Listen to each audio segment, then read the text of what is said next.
ਜਿਹੜਾ ਹਿੰਦੁਸਤਾਨ 'ਚ ਰਹਿਣ ਵਾਲਾ ਮੇਰਾ ਵੀਰ ਹੈ ਉਹ ਕਿਸਾਨਾਂ ਦੇ ਡੈਥ ਵਾਰੰਟਾਂ ਤੇ ਦਸਤਖਤ ਨਹੀਂ ਕਰੇਗਾ। ਤੁਸੀਂ ਵੇਖੋ, ਤੁਸੀਂ ਉਦੋਂ ਗੱਲ ਨਹੀਂ ਮੰਨੀ। ਸਾਡਾ ਹੱਕ ਸੀ, ਸਾਰੀ ਓਪੋਜੀਸ਼ਨ ਮੰਗਦੀ ਸੀ ਕਿ ਬੁਨਿਆਦੀ ਹੱਕ ਜਿਹੜਾ ਕਨਸਟੀਟਿਊਸ਼ਨ ਨੇ ਦਿੱਤਾ ਸਾਨੂੰ ਡਿਵੀਜ਼ਨ ਦਾ, ਇੱਥੇ VOTING ਕਰਾਈ ਜਾਏ। ਤੁਹਾਡੀ ਉਸ ਟਾਈਮ ਵੀ ਜਿਹੜੀ ਸਰਕਾਰ ਦੀ ਮਨਸ਼ਾ ਸੀ ਉਹ ਸਹੀ ਨਹੀਂ ਸੀ।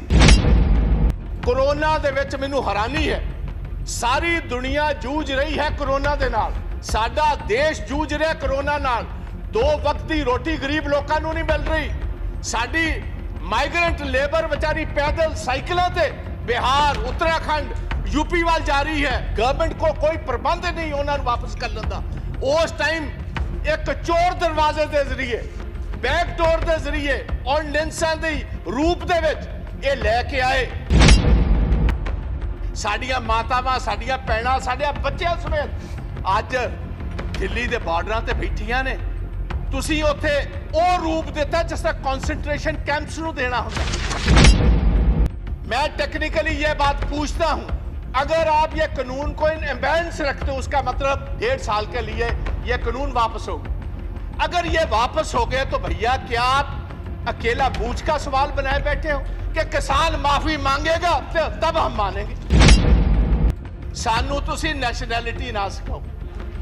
नेशनलिज्म साडा हर एक बच्चा हर महीने नेशनल फ्लैग में लिपटकर हर महीने पंजाब और हरियाणा का आता है। आप हमें नेशनलिज्म सिखाएंगे भाई?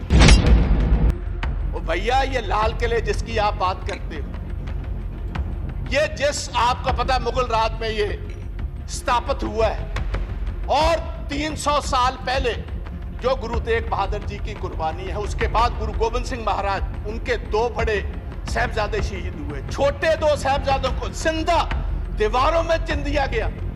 अगर गुरु गोविंद ना होते इस देश की एक शक्ल ही और होती।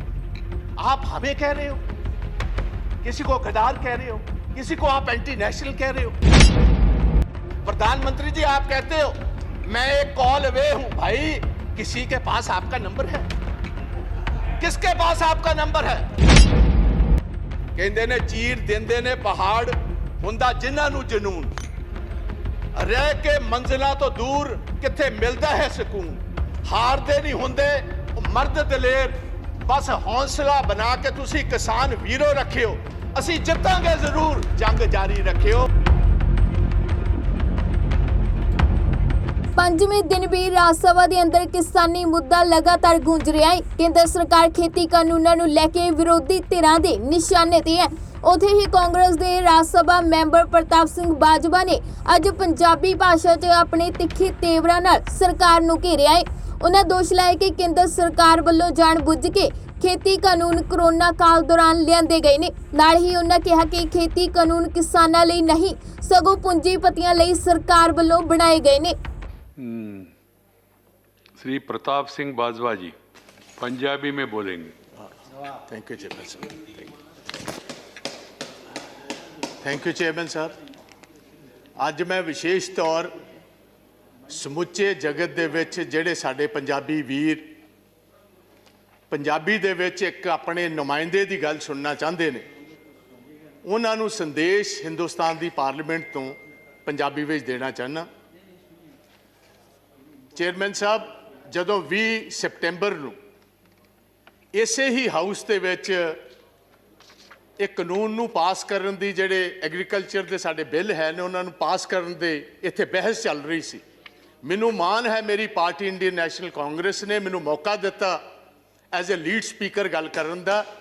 मैं उस टाइम भी ये गल दा जिक्र कीता सी कि जिहड़े बिल ने ये किसानां दे डेथ दे वारंट्स ने, ते कोई भी जिहड़ा हिंदुस्तान च रहन वाला मेरा वीर है वो किसानां दे डेथ वारंटां ते दस्तखत नहीं करेगा। तुसी वेखो, तुसी उदों गल नहीं मन्नी।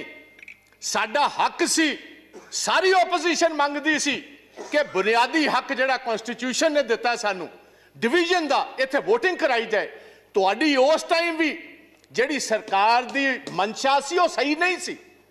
तुसी धोखे दे नाल, तुसी धोखाधड़ी दे नाल जल्दी दे विच कानून बनाना चाहते सी, क्योंकि कुछ जिहड़े अमीर आदमी सी, वड्डे कॉरपोरेट हाउसेस सी, उन्होंने तुसी बेनिफिट देना चाहते सी। तुसी काला सी कोरोना दे विच मैनूं हैरानी है, सारी दुनिया जूझ रही है कोरोना दे नाल, साडा देश जूझ रहा कोरोना नाल।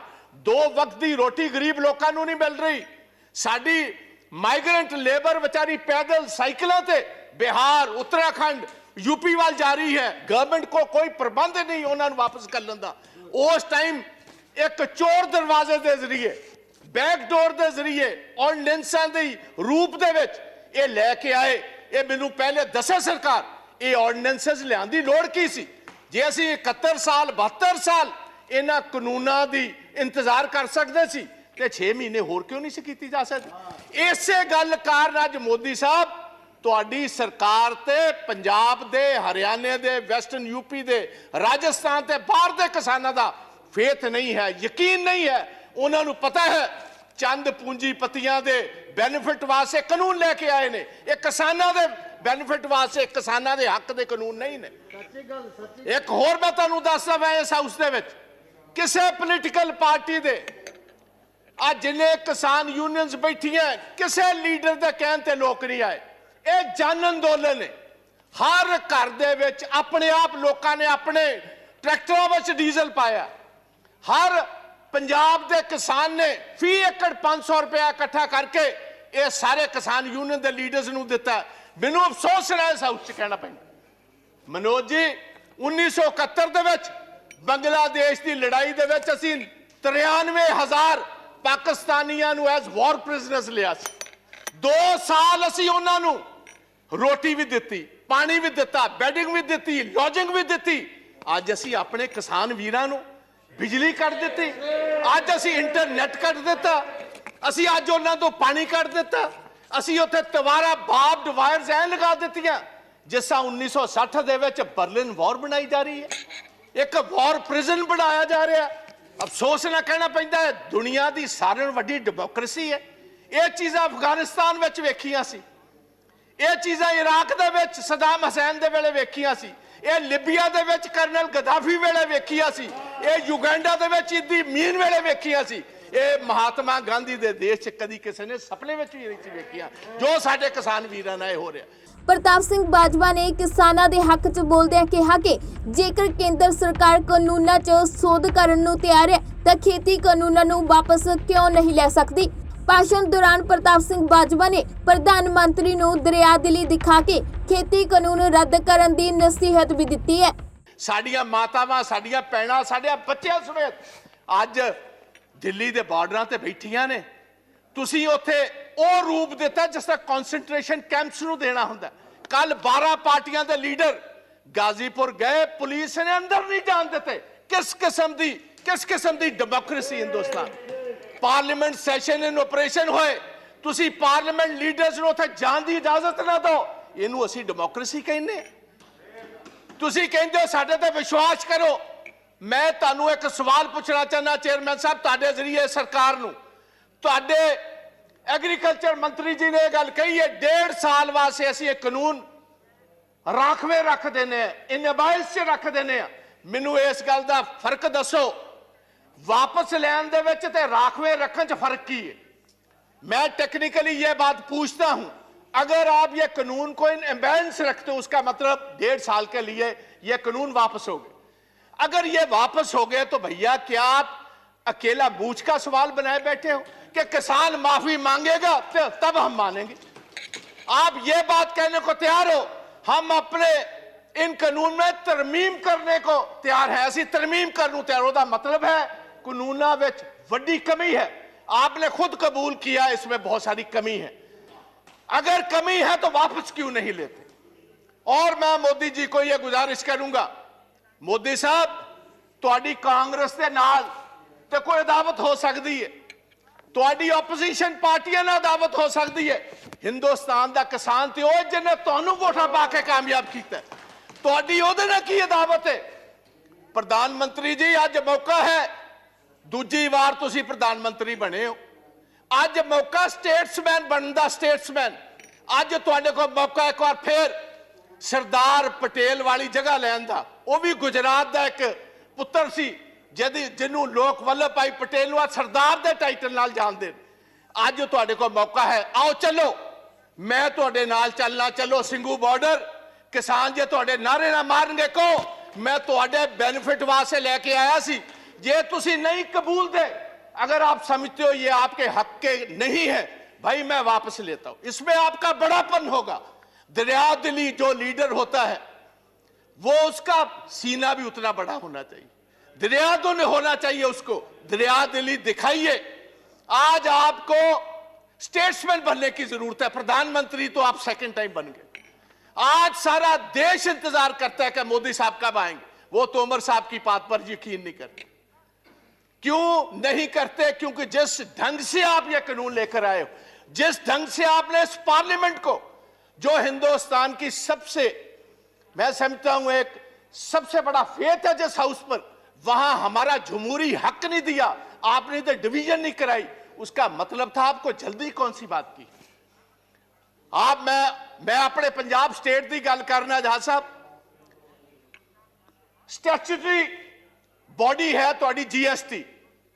पिछले 10 महीनों का 8000 करोड़ रुपया पंजाब का इन्होंने नहीं दिता। तो फेथ असी किस तरह करिए, तो यकीन असी किस तरह करिए?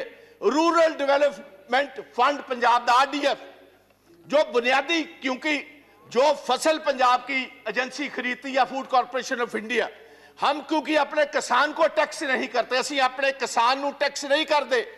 ये लेवी जिहड़ी है स्टैट्यूटरी है, गवर्नमेंट को देनी पाती है। साडा 3% तो घटा के 1% कर दिता। तुसी कहंदे हो पंजाब के लोग तुहाडे ते फेथ कर, किस तरह फेथ कर? तुसी दुश्मना वाला काम साडे नाल कर रहे हो। मैं एक होर कहना चाहना इस हाउस दे विच, ये नवी हिस्टरी नहीं, गुलाम नबी आजाद साहब ने बहुत खूबसूरत ढंग नाल दस्सिया सी अंग्रेज़ों के खिलाफ, ब्रिटिश गवर्नमेंट के खिलाफ।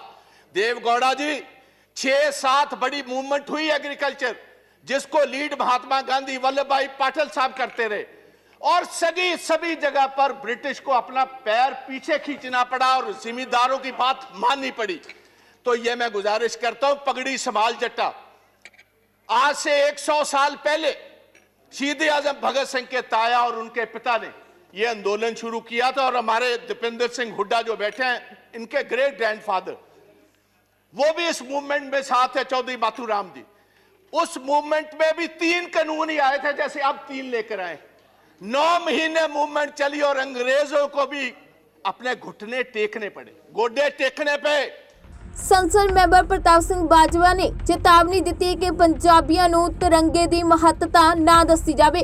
उन्होंने कहा कि हर दिन शहीद हुए जवानों दी लाशां तिरंगे च लपेट के पंजाब आउंदियां ने। इस दौरान उन्होंने वालों खेती कानून रद्द करने की अपील भी की गई है। मैं इस पवित्र सदन दे विचों कहना चाहना, यही जिक्र सा सुखदेव सिंह ढींडसा ने किया।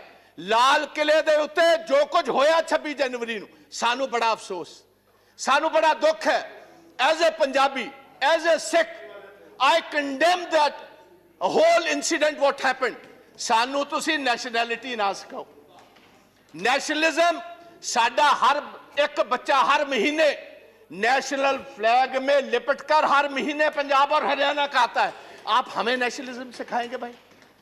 आप उनको खालिस्तानी कह रहे हो जो लाल किले की, क्योंकि बहुत सारे लोग हिस्ट्री नहीं जानते।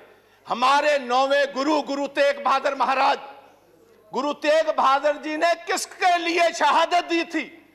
उन्होंने शहादत दी कश्मीरी ब्राह्मण्स के लिए।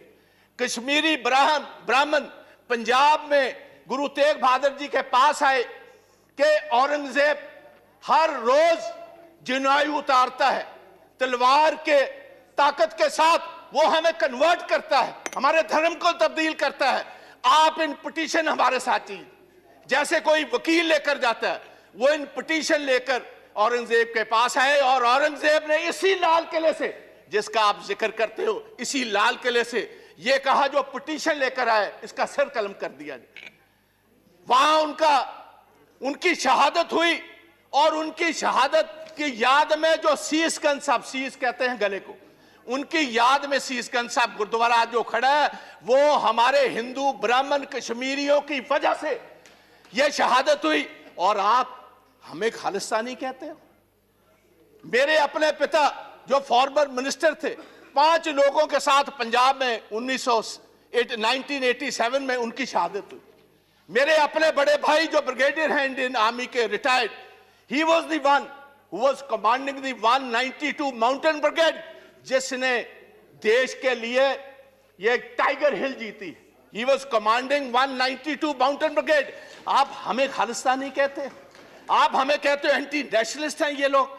और मैं ये चाहूंगा on the floor of the house, I demand कि इधर एक सुप्रीम कोर्ट का सिटिंग जज टाइम बाउंड एक इंक्वायरी करे 2 महीने में, ये बताए वो कौन सी ताकतें हैं जिन्होंने, क्योंकि ये जितनी किसान जथेबंदियां हैं इनको टाइम दिया गया था 10 बजे सभी स्टार्ट होंगी दिल्ली के इर्द गिर्द जलूस जो एक पुलिस के साथ, और 8 बजे कुछ शरारती एलिमेंट्स को यह इशारा कर दिया गया कि जो आपको दिया हुआ रूट है उस पर चलने की जरूरत नहीं, आप तोड़ो इस रूट को, बैरिकेडिंग तोड़ो, सीधी आईटीओ पर पहुंचो। आईटीओ से लाल किला तो बहुत सारों ने देखा ही नहीं था। और एक ये भी बात मैं हाउस में बताना चाहता हूं, ओ भैया ये लाल किले जिसकी आप बात करते हो, ये जिस आपको पता मुगल राज में ये स्थापित हुआ है, और 300 साल पहले जो गुरु तेग बहादुर जी की कुर्बानी है, उसके बाद गुरु गोविंद सिंह महाराज, उनके 2 बड़े साहबजादे शहीद हुए, छोटे 2 साहबजादों को जिंदा दीवारों में चिन दिया गया। अगर गुरु गोविंद ना होते इस देश की एक शक्ल ही और होती। आप हमें कह रहे हो, किसी को गद्दार कह रहे हो, किसी को आप एंटी नेशनल कह रहे हो। पहले सोचना, और ऐसा मैं गुजारिश करना चाहूंगा गवर्नमेंट, ऐसा काम मत करो। दुश्मन हमारे बहुत, जो हमारी फॉरेन पॉलिसीज हैं, आप पाकिस्तान को तो छोड़ ही दीजिए भाई, सारा अरब वर्ल्ड आपके खिलाफ, चाइना आपके खिलाफ, रशिया आपके उल्ट चल रहा है। जाकर आपने वोट ट्रंप की मांगी, बाइडेन आपके खिलाफ, वो आपके साथ भाई कौन है? अगर कुछ आपके साथ नेशनलिस्ट हो गए, आप उनको भी तोड़ना चाहते हो, उनको भी डराना चाहते हो, उनको भी धमकाना चाहते हो, ये कभी नहीं चलेगा। और पंजाबी और सिख विशेष तौर प्यार से तो बात आपकी मान सकते, डर से, डरावे से, बंदूक से, तोप से ये डरने वाली कौमें नहीं, इन्होंने तो सारी हिस्ट्री ही शहादत की है। तो मेरी गुजारिश है, ये ब्लैक लॉज वापस लीजिए, ये काले कानून वापस लीजिए। प्रधानमंत्री जी आप कहते हो मैं एक कॉल अवे हूं, भाई किसी के पास आपका नंबर है? किसके पास आपका नंबर है? आप क्यों नहीं इन किसान जथेबंदियों को, ये मेंबर्स ऑफ पार्लियामेंट, इनको साथ लेकर चलिए, हम चलते हैं आपके साथ, आओ आपके जय जयकार के वहां नारे लगवाएंगे। आप इन कानूनों को वापस लीजिए, आप 1.5 साल के बाद नए कानून लाइए, सिलेक्ट कमेटी में भेजिए, जितने स्टेक होल्डर्स हैं, किसान जथेबंदियां हैं, किसान हैं, मेंबर्स ऑफ पार्लियामेंट हैं, चीफ मिनिस्टर हैं, हमारे एग्रीकल्चर साइंटिस्ट हैं, उनको कहिए खेती के लिए, किसानों के लिए कौन सी सबसे बेहतरीन कानून है। कॉर्पोरेट्स के लिए नहीं, कॉर्पोरेट्स को हम बेनिफिट नहीं देंगे, हम किसानों के बेनिफिट के लिए कानून लाओ, हम आगे होकर आपकी मदद करेंगे। आओ एक नई इतिहास की सिर्जना करें। मैं इतना ही कहता हुआ लास्ट में जस्ट धन्यवाद प्लीज बाजवा जी, एक बस मैंने किसानों के लिए, पंजाब के किसानों के लिए एक छोटी सी कविता लिखी है, वो पढ़कर इजाजत ले लूंगा। कहते ने चीर देंदे ने पहाड़ हुंदा जिन्हां नूं जनून, रह के मंजिलां तो दूर किथे मिलदा है सुकून, हारदे नहीं हुंदे मर्द दलेर, बस हौसला बना के तुसी किसान वीरो रखियो, असी जितांगे जरूर जंग जारी रखियो, असी जितांगे जरूर जंग जारी रखियो। जय हिंद, जय जवान, जय किसान, ते वाहेगुरु जी का खालसा, वाहेगुरु जी की। प्रताप सिंह बाजवा जी, तुसी अपनी भाषा विच बोलिया, धन्यवाद। ਦੱਸ ਦੀ ਕਿ ਰਾਜ ਸਭਾ ਤੇ ਲੋਕ ਸਭਾ 'ਚ ਪਿਛਲੇ 4 ਦਿਨਾਂ ਤੋਂ ਕਿਸਾਨੀ ਮਸਲੇ ਤੇ ਵਿਰੋਧੀ ਧਿਰਾਂ ਆਪਣੀ ਆਵਾਜ਼ ਲਗਾਤਾਰ ਬੁਲੰਦ ਕਰ ਰਹੀਆਂ ਨੇ। ਉਹਨਾਂ ਵੱਲੋਂ ਮੰਗ ਕੀਤੀ ਜਾ ਰਹੀ ਹੈ ਕਿ ਕੇਂਦਰ ਸਰਕਾਰ ਖੇਤੀ ਕਾਨੂੰਨਾਂ ਨੂੰ ਜਲਦ ਤੋਂ ਜਲਦ ਵਾਪਸ ਲਵੇ। ਅਜਿਹੇ 'ਚ ਬੀਤੇ ਕੱਲ ਵੀ ਲੋਕ ਸਭਾ 'ਚ ਖੇਤੀ ਕਾਨੂੰਨਾਂ ਨੂੰ ਲੈ ਕੇ ਭਾਰੀ ਹੰਗਾਮਾ ਦੇਖਣ ਨੂੰ ਮਿਲਿਆ, ਜਿਸ ਕਾਰਨ ਸਭਾ ਦੀ ਕਾਰਵਾਈ ਵਾਰ-ਵਾਰ ਮੁਲਤਵੀ ਕੀਤੀ ਗਈ। ਬਿਊਰੋ ਰਿਪੋਰਟ, ਪੰਜਾਬੀ ਲੋਕ ਚੈਨਲ।